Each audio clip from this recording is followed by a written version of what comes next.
Canal do Santana, inscreva-se, deixe seu like. Só para falar para Paulinha que a minha ironia em relação ao tema do debate, que eu acho completamente abstrato e meio estapafúrdio.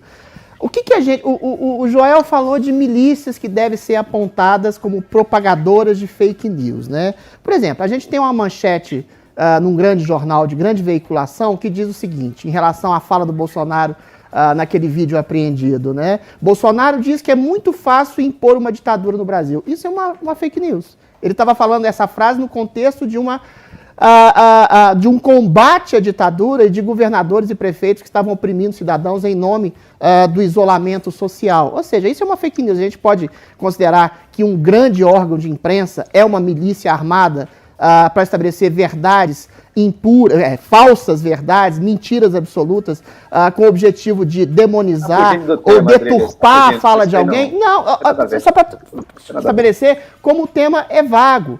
Milícias podem ser grandes mídias que propagam inverdades sobre governantes, sobre políticas de Estado, sobre intelectuais. E esse tipo de coisa já é prevista no Código Penal. É difamação, injúria, deturpação da fala alheia. Não há necessidade de uma lei de fake news para estabelecer quem ou qual esteja falando a verdade. O inquérito das fake news do STF é completamente ilegal. Ele age em cima de uma coisa abstrata, que não é bem definida, que é fake news. Fake news, quem tem que ler e quem tem que julgar é exatamente o leitor, que pelo seu bom senso, pelo seu discernimento, pela sua pesquisa, vai condenar ou não aquela pessoa que está propagando ou não uma inverdade de acordo com a sua convicção.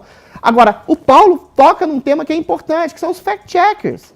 E já tem os fact-checkers dentro das redes sociais, os averiguadores dos fatos da fake news. É bom lembrar aqui que o Mark Zuckerberg foi intimado a depor perante o Congresso americano porque a sua rede social, o Facebook, estava limitando e censurando o conteúdo de autores conservadores. Assim como o STF aqui perseguiu exatamente autores conservadores que de algum modo estavam não agradando a sanha progressista do STF. E o Zuckerberg falou de maneira muito clara. Todos os meus colaboradores e fact-checkers são progressistas que estão lá no Vale do Silício. É lógico que a ideologia, a premissa de uma interpretação do mundo vai afetar esses fact-checkers e vai incorrer numa censura. Esse tipo de coisa incorre no seguinte sentido: as redes sociais são a grande voz do povo hoje em dia. As grandes mídias, as grandes redes, os grandes jornais estão se vendo com sua voz tolhida ou de alguma forma usurpada, porque nunca foram contestados antes. Fica parecendo que é uma espécie de vingança de políticos e jornalistas que acham que a sua voz não pode e não deve ser contestada porque são os juízes primordiais.